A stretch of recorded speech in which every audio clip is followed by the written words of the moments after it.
అందుకే మా స్ఫూర్తి అందశ్రీ, మా స్ఫూర్తి గద్దరన్న, మా స్ఫూర్తి సోనియా గాంధీ. మరి నీ స్ఫూర్తి ఎవరా అని అడుగుతున్నా. నిజామా, కాసిం రిజ్వీనా, ఈడీ అమీనా? ఎవడు నీ స్ఫూర్తి?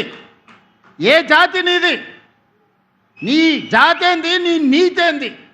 నీకు మాకు పోలికేంది? నీకు మాతో పోటేంది? మేము అదమర్చినప్పుడు, మేము కనుమూర్చినప్పుడు 4 కోట్ల తెలంగాణ సభానేజ్ని కబలించి దోపిడీకి పాల్పడుతుంది కదా. ఆ దోపిడీని మేము అంత ఈజీగా మర్చిపోతామా? అయినా ఒక్క మాట చెప్పదలుచుకున్నా. సరిగ్గా 2 తరాల ముందు నిజాం నవాబు కాసిం రిజ్వీ ప్రపంచంలో ఆగర్భ శ్రీమంతులు, ప్రపంచంలోనే అత్యంత ధనికుల లెక్కగట్టినప్పుడు మొదటి 2 స్థానాలలో ఆనాడు నిజాం ప్రభు ఉండే.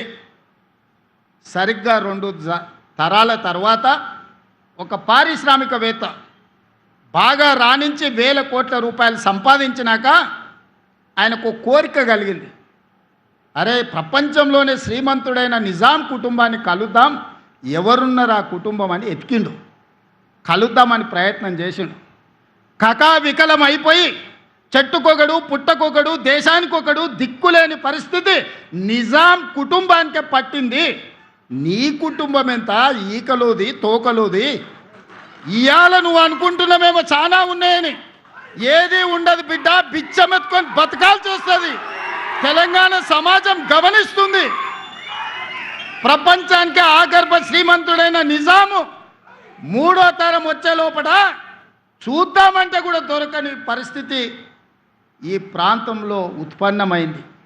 నువ్వెంత? నీ బిషాతి ఎంత? నీ జాతి ఎంత? నీ జాతి ఈ ప్రజా పరిపాలన మీద శాపనార్థాలు పెడుతుందా? చర్చకు రమ్మంటే చేత కాదు, అసెంబ్లీకి రమ్మంటే ఇంట్లో వండుకుంటాం. ఇంట్లో వండుకొని వెనుకంగా కుట్రలు కుతంత్రాలు. తెలంగాణ సమాజం ఎడ్డిదో గుడ్డిదో కాదు. తెలంగాణ సమాజం చైతన్యవంతమైంది. అదే సమయంలో తెలంగాణ సమాజం సంయమనంతో వ్యవహరిస్తుంది. 220 సంవత్సరాలు పరిపాలించిన నిజామును కూడా సాయుధ రైతాంగ పోరాటం ద్వారా మట్టి గరిపించి ఈ నేలలోనే కలిపేసి తెలంగాణ చైతన్యాన్ని ప్రదర్శించారు. నువ్వెంత? నువ్వు 10 ఏళ్ళు ముఖ్యమంత్రిగా ఉంటే నిజాం కంటే గొప్పని అయిపోయినాయని విర్రవిగితే ఈ తెలంగాణ సమాజం ఊరుకుంటుందా? ఈ తెలంగాణ సమాజం నిన్ను క్షమిస్తుందని నువ్వు అనుకుంటున్నావా?